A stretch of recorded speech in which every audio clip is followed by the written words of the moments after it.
విఠలాచార్య గారి తర్వాత దాసనారాయణరావు గారు డాడీకి ఎక్కువ చాలా చేశాడు. మరి ఆయన వచ్చాడు అప్పుడు, ఆయన వల్ల ఏమైనా ఉపయోగం కానీ?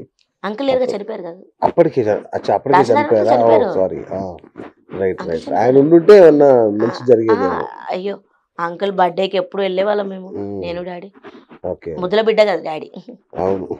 చాలా ఇష్టము ఉమ్, అంకుల్ లేరు అప్పటికే చనిపోయారు okay okay okay okay okay, right right right. So ఏ ఆపరేషన్ కి డాడీకి హెల్త్ బాగాలేనప్పుడు ఆపరేషన్ కి చిరంజీవి గారు హెల్ప్ చేశారు అవునా? 2 ఓకే. lakhs చెక్ ఇచ్చారు అచ్చా. డాడీకి మాత్రం బతుకున్నప్పుడు అందరు హెల్ప్ చేశారు ఉమ్, నిజం చెప్తున్నా ఒక్కరు హెల్పింగ్ లేదని చెప్పడానికి లేదు అసలు ఉమ్, చనిపోయిన తర్వాత సంగతి నాకు తెలియదు ఎందుకంటే నేను ఎప్పుడైనా సరే వర్కే అడుగుతా వర్క్ ఇవ్వండి అంతే అంతే. నాకు హెల్ప్ చేయండి అదొక వర్కే హెల్ప్ నేను అడుగుతా ఎవరినైనా సరే ఎప్పుడు ఇండస్ట్రీలోకి ఎప్పుడు ఎంట్రీ ఇచ్చారు? నేనా చిన్నప్పుడే ఆ, డాడీ బిజీగా ఉంటుంటే డాడీ ప్లేస్ లో నన్ను తీసుకొని వెళ్ళిపోయారు ఇప్పుడు అదేంటి? జెంట్స్ మారిపోయి లేడీస్ అయిపోతారు ఉమ్, వేరే గారు అమ్మాయిని పెట్టేయండి ఆయన దొరకట్లేదు కదా ఆయన అరే, దొరికినప్పుడు ఆయన తీసుకున్నాను అని ఇది ఎక్కడైనా ఉందా ఓడి సీరియల్ కి అమ్మ, అవునా? తీసుకెళ్ళిపోయారు ఆ సీరియల్లో నా ఎంట్రీ ఏ సీరియల్ ఇది ఎక్కడైనా ఉందా ఇది? ఎక్కడైనా ఉందా? దూరదర్శన్ అచ్చచ్చా, ఓ DD1 అబ్బో, తమరు దూరదర్శన్ నుంచి ఉన్నారా? ఆ సీరియల్ నాకు అసలు తెలియదు అప్పుడు ఆ, ఏమి తీసుకొని వెళ్ళిపోయి అమ్మ నవ్వు అమ్మ ఇది అంటే చిన్నప్పుడు చాక్లెట్ ఇచ్చాను అంటే అలా స్టార్టింగ్ చిన్నప్పుడు వచ్చేసాను నేను ఓహో, ఫీల్డ్ లో అవునా? నాకు సో షూటింగ్ ఆల్మోస్ట్ అంటేనే ఇంట్రెస్ట్ నువ్వు స్టడీస్ 30 అంతా ఇయర్స్ ఇంట్రెస్ట్ ఇండస్ట్రీ అయితే. ఎస్ ఓడి అమ్మ. పృథ్వీరాజ్ గారితో మళ్ళీ చెప్పుకుంటే ముసలిదాన్ని అయిపోతుంది చెప్పొద్దు అయితే. కానీ నువ్వు అలాగ అనిపించదు తెలుసా, 20 లాగే ఉంటావు. 16 16 ఇంకా 4 తగ్గించా. ఇప్పటికి ఎప్పటికి 16 అది 16 ఫిక్స్. అది ముసలాన్ని నిచ్చి చేశారబ్బా ఆయన కూడా పాప యంగానే ఉన్నాడు. డబ్బులు సంపాదించాడు మీ ఆయన? అడగండి పక్కన మీరు డైరెక్ట్ అంటే లేడీస్ ఎవరు చెప్పరు, ఆయన ఏం సంపాదించి ఆయన ఇంకో ఏదో ఒకటి చెప్తాడు, లేడీస్ చెప్పరు. అదే కావాలి నాకు నేనే చెప్పను సరే అయితే ఆయన్ని అడుగుదాం. ఎవరిదైనా సరే ఎవరిది వాళ్ళే చెప్పుకోవాలి రైట్. నేను నువ్వే కాదబ్బా, వచ్చావు కదా ఇండస్ట్రీకి ఉట్టి చేతులతో వచ్చావు, మహాలక్ష్మి లాంటి అమ్మాయి దొరికింది, సో బ్రహ్మాండంగా నడుస్తుంది లైఫ్. కానీ ఇంకా మీ ఫేస్ లో ఏదో అసంతృప్తి కనబడుతుంది నాకు, ఏంటది? ఆయన కనిపించింది నాకు ఎందుకు కనిపించట్లేదు ఏంది మామ ఆయన చాలా తీవ్రమైన బాధలో ఉన్నాడు, ఆయన తీవ్రమైన అసంతృప్తిలో ఉన్నాడు సీరియస్ గా. కక్కు బయటికి అది ఏదన్నా కానీ వాళ్ళు బయటికి రావాలి, ఈరోజు రావాలా అది మనం పోవాలా పోవాలా.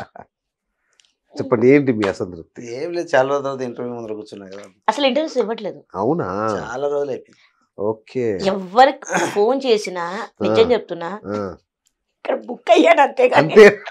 అది ఇంటర్వ్యూ ఇచ్చిన తర్వాత కొటేషన్ పెడతారు, తప్పుగా పెడతాం, మన దగ్గర అట్లా Thumbnails. అసలు మన దారుణంగా కాదు పెడతారు. నాకే నవ్వు వచ్చింది. వీరయ్య గారు అల్లుడు చేసిన పనికి వీరయ్య గారు అమ్మాయి ముఖం ఎక్కడ పెట్టుకుందో తెలుసా అంట. అవునా? అది నేను ఈయన ఏం చేశాడు నేనేం పెట్టా ఓపెన్ చేసి చూస్తే అక్కడ ఏం లేదు, ఏముండదు. అదే తమ్లైన్స్. మనమే తమ్నైల్స్ వ్యతిరేకంగా పోరాటం చేస్తున్నాను నేను, కాబట్టి నేను ఆడిటర్లు చేయలేదు ఘోరంగా. నేను అందుకే ఆల్మోస్ట్ 1 year పైన అయిపోయింది నేను ఇంటర్వ్యూస్ ఇచ్చి. అవునా? ఏ ఛానల్ ఇంటర్వ్యూస్ అడిగినా ఇవ్వట్లేదు. ఓకే. సారీ అమ్మా లేదు అని చెప్పేస్తున్నా. ఒకవేళ పేమెంట్ చేశారనుకోండి ఇస్తా, ఓకే చెప్తున్నా డైరెక్ట్ చెప్తా. ఎందుకంటే ఇన్ని ఇంటర్వ్యూస్ చేశాను నేను, ఏం లాభం ఎవరి కడుపుకి? ఓకే. అసలు ఏం లేదు. పేమెంట్ ఇస్తారా ఇవ్వండి ఇంటర్వ్యూకి వస్తా, లేదు అంటే లేదు. That's all. Free free free free చేసి మా నాన్న అక్కడే ఉండే నేను అక్కడే ఉండే మేము ఎదగలేకపోతున్నాం. హైట్ లో ఎవరు ఏం చేయలేం కానీ దేంట్లో ఎదగలేకపోతున్నాం. డబ్బులు వచ్చింటాయిలే బ్రహ్మాండంగా. వచ్చినాయి అన్నీ గొలుసులు చూడాడు, అంతంత లావు గొలుసులు ఉన్నాయి. కష్టపడ్డా మరి ఏం లేదు, ఇష్టపడ్డా. నేను ఏదైనా సరే కష్టపడి సంపాదించాను. ఆయన కూడా ఒకటి ఇవ్వచ్చు కదా పాప, అన్ని నువ్వే వేసుకుంటే ఎలా? సార్ ఉన్నాయి ఉన్నాయి అది ఆయన అలా చెప్పుకోవాలి, డల్ గా కనిపిస్తుంది అలా మనం చెప్పుకోవాలి. అంతేనా? తగ్గేదే లేదు. ఇయ్యవా? ఏమి ఇయ్యవా? ఒకటి చేయను, అది నేను వేసుకున్నా. ఎల్లమ్మ తల్లి చేయను, ఇది నాకు ఉండాలి, నా కులదేవత అనమాట. ఏ కష్టం వచ్చినా బాధ వచ్చినా సంతోషం ఏదైనా సరే ఈమెకి చెప్పుకుంటా, నేను మెడ నుంచి తీయను. ఇదంటారా ఈయన ఇచ్చిన లైసెన్స్ అంతే లైసెన్స్ తీసి ఫ్రిడ్జ్ లో పెడదామంటే వద్దు మళ్ళీ ఇంకా చల్లగా ఉండాలి మా ఆయన డీ ఫ్రిడ్జ్ లో పెడదాం అచ్చా అనుకుంటా. అట్లా ఇది అందుకే నేను కొన్నది కష్టపడ్డ వస్తువు ఏదైనా సరే మళ్ళీ వెళ్ళకూడదని ఎంత కష్టం వచ్చినా మారోడ్ షాప్ లో పెట్టను. వెరీ గుడ్ ఇంకా ఒకటి అప్పు చేయను. Very good super. బతకాలి కానీ అప్పు చేసి వాడు వచ్చి పీకల మీద కూర్చొని నా అప్పు ఇస్తావా లేదా అంటే ఎవడన్నా మన అప్పు కోసం అడిగితే అది ఎంత నా వల్ల కాదు, దుర్భరంగా ఉంటదా. ఎందుకంటే మా లైఫ్ లో నేను చాలా ప్రాబ్లమ్ ఫేస్ చేసాం. చూసారా మా మమ్మీ వాళ్ళకి వీళ్ళకి అప్పు చెయ్యదు, అప్పు ఇప్పిస్తుంది, ఇప్పించేది. ఇప్పుడు మీరున్నారు, మీ దగ్గర నేను చాలా క్లోజ్. ఒకడున్నారు, ఈ పాపం ఏమైతుంది ఇస్తాడంటాడా, మా అమ్మ మధ్యలో ఉంటది, వాళ్ళు పారిపోతారు, మా అమ్మని పట్టుకుంటారు. అలా మా నాన్న చాలా లాస్ అయ్యాడు. కృష్ణానగర్ లో ఇల్లు ఉంటుండే, లేకుంటే మాకు సొంత ఇల్లు ఉంటుండే. అదే కదా 500 సినిమాలు చేశాడంటే బోల్డ్ అని డబ్బులు వచ్చి ఉండాలి. పూర్ణ టిఫిన్ సెంటర్ బిల్డింగ్ ఉంది, ప్లేస్ ఆ ప్లేస్ 50,000కి ఇస్తుండే. మా నాన్న కొండలే, అన్ని కొండలు గుట్టలు ఉంటాయి, కొనుక్కోకు అది ఇది అని చెప్పి మా నాన్నకి. లేకుంటే కృష్ణానగర్ లో మాకు ఇల్లు. ఇప్పుడు కృష్ణానగర్ అంటే కృష్ణానగరే మామ, అంతే అసలు మామూలుగా ఉండేది కాదు. ఇప్పుడు నేను ఈ కృష్ణానగర్ వదిలి ఆ కృష్ణానగర్ లో ఉంటున్నా. జీడిమెట్ల సురారం కృష్ణానగర్, అక్కడ మా నాన్న పేరు పెట్టాడు. ఆ కాలనీకి గవర్నమెంట్ వాళ్ళు ఇల్లు ఇచ్చారు, రాజీవ్ గృహ కల్పన ఏదో 60 గజాలు. అదే ఇల్లు నాకు ఇచ్చాడు డాడీ. దాన్నే కష్టపడి నేను 16 లక్షలు ఎట్లా సంపాదించానో తెలియదు, ఎట్లా కట్టానో తెలియదు. చాలా మంది హెల్ప్ చేశారు నాకు. బిల్డర్లు మోసం చేసి, మిమ్మల్ని కూడా మోసం చేశారా? చాలా మోసపోయాను, లక్షలు మోసపోయాను. ఇంకా చెప్పుకుంటూ పోతే ఇంత ఉంటుంది. అవునా? అంటే ఒక్క ముక్కలో అది పెయింట్ చేసే అబ్బాయి, తనతో డాన్సర్ గా ఒక అబ్బాయి వస్తుంది. ఇప్పుడు వద్దులే గానీ ఆ టాపిక్ అయిపోయింది. కాదు, ఎందుకంటే పాపం ఇప్పుడు మాట్లాడుతున్నారు పిల్లలు, అందరూ నా పిల్లలే. అతనికి తెలీదు. సరే వీడు బాగుపడతాడు కదా అనేసి వీడు హెల్ప్ చేద్దాం అనుకున్నాడు. వాళ్ళిద్దరు ఫ్రెండ్స్. ఈ పెయింటర్ బిల్డర్ గా చేసేస్తే వాడు బాగుపడతాడు, 4 రూపాయలు సంపాదిస్తాడు. సరే మనం చేసేది హెల్ప్ ఇదే కదా అని వాడు అక్కనే కదా అనేసి నాకు చెప్పాడు అనమాట. అక్క ఇల్లు కడతాడు బిల్డర్ అని. వాడికి ఏం పని రాదని వీడికి తెలియదు, నాకు తెలీదు, మధ్యలో మోసపోయింది నేనే. చెప్పాలా? ఇప్పటికీ నాకు ఆ మనీ రాలేదు ఆ అబ్బాయి దగ్గర నుంచి. ఎన్ని లక్షలు? ఒక 3 లక్షల దాకా ఉండొచ్చు. ఇంకా అబ్బాయికి పని తెలియదు అని చెప్పి ఆ అబ్బాయిని పక్క జరిపేసి నేను నా అంతటి నేను మేస్త్రిని పెట్టుకొని కొంచెం కొంచెంగా, అసలు 3 ఫ్లోర్లు లేపొచ్చు అప్పుడు. నేను ఉండడానికి మాత్రం కట్టేసుకున్నాను, కట్టుకొని ఉంటున్నాను అక్కడ. ఇంకో 2 ఫ్లోర్లు వేస్తే నీకు రెంట్లకు వచ్చేస్తుంది. కానీ అయిపోయింది. ఇప్పుడు ఫ్లోర్లు వేసే ఇది కూడా లేదు నాకు. అవునా? ఏది లోన్లు వస్తాయి కదా దాని మీద?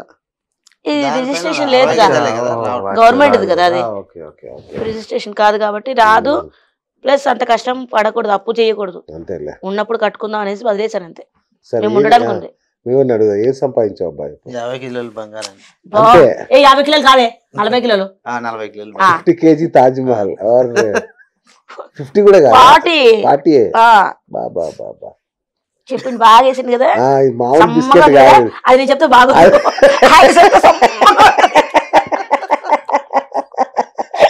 అందుకు చెప్పలే. ఇప్పుడు మడిచిపెట్టుకోవాలి. అందుకే తిండి అర్థం పెట్టావా? లేదు లేదు, ఊరుకునే పెట్టా. మామూలుగా సంపాదించిన మొగులని ఇంటికి రానియరు కదా పిల్లలు, ఫుడ్ కూడా సరిగ్గా పెట్టారు, దగ్గర రానివారు కదా, అట్లా నువ్వు అడ్డం పెట్టి. ఇది ఆపోజిట్, ఈయనే వండి పెడతాడు. ఓ, నేను తిండి పెట్టడం కదా, ఆయన నాకు తిండి పెడతాడు. అవునా? ఈయన షెఫ్ కదా, ఓకే, వంట మాస్టర్. మాస్టర్ అయ్యాను అక్కడే, పాస్పోర్ట్ సెంటర్ లోనే మాస్టర్ అయ్యాను. మాకు పెళ్లి అయినా కూడా 80 ఇచ్చాడు జీతం. 80 రూపాయలు. 80 రూపాయలు. ఫస్ట్ 20 నుంచి 80 రూపాయలు పెంచాడు. మాస్టర్ అయినప్పుడు 20 ఇచ్చేవాడు. ఓడి అమ్మ. అప్పుడు మా మామే పెళ్ళి అయిన తర్వాత సామాన్లు కొనిచ్చాడు, ఒక బండి పెట్టించాడు, చేసుకుంటాడు. ఆ బండిలో సామాన్లు కూడా దొంగలు ఎత్తుకెళ్ళిపోయారు. వినాయక చవితి పండుగని బంద్ చేస్తే షాపు, అది గడపారతో మెండి డోర్లు ఓపెన్ చేసి లోపల ప్లేట్లు గీట్లు కప్పులు స్పూన్లతో సగా ఎత్తుకెళ్ళిపోయారు. బండి ప్రేమ ఒకటే ఉంది అంతే. మళ్ళీ ఏం చేశారు? మళ్ళీ ఇన్స్టాల్మెంట్ మీద సామాన్లు తీసుకొని మళ్ళీ స్టార్ట్ చేశాం. పెళ్ళైన 5 years దాకా ఫాస్ట్ ఫుడ్ చేశారు ఆయన. తర్వాత ఏం చేస్తున్నారు? అప్పుడు నన్ను ఏం పని చేయనీయకుండా బాగానే చూసుకున్నాడు. సాయంత్రం వచ్చేప్పుడు నూడిల్స్ పట్టుకుని వచ్చాడా? ఫ్రైడ్ రైస్ నూడిల్స్ తెచ్చి పెట్టేవాడు. నేను ఆ షూటింగ్ ఏం వర్క్ ఏం లేదు. ఎప్పుడైతే నేను వర్క్ స్టార్ట్ చేశానో కేల్కతం దుకాణం బంద్. ఏం చేయడా ఇంకా? అప్పటి నుంచి నేనే చేస్తున్నా. ఓకే, మీరు ఇంట్లోనే ఇంకా? ఇంట్లో తనతో వెళ్ళి తనతో అచ్చా, ఓకే, తనకి హెల్పింగ్ గా ఉంటున్నారు. ఇక వేరే జాబ్ అట్లా హోటల్ రెస్టారెంట్ పెట్టుకోవడం అది లేదు సార్, ఏం చేయలేదు. ఫైల్స్ స్టార్ట్ అయ్యా.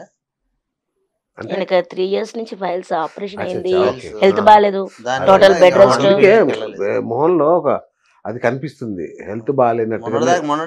మొన్నే వచ్చాను హైదరాబాద్, మా ఊర్లో ఆపరేషన్ చేయించుకున్నా. అరే అవునా? ఓకే.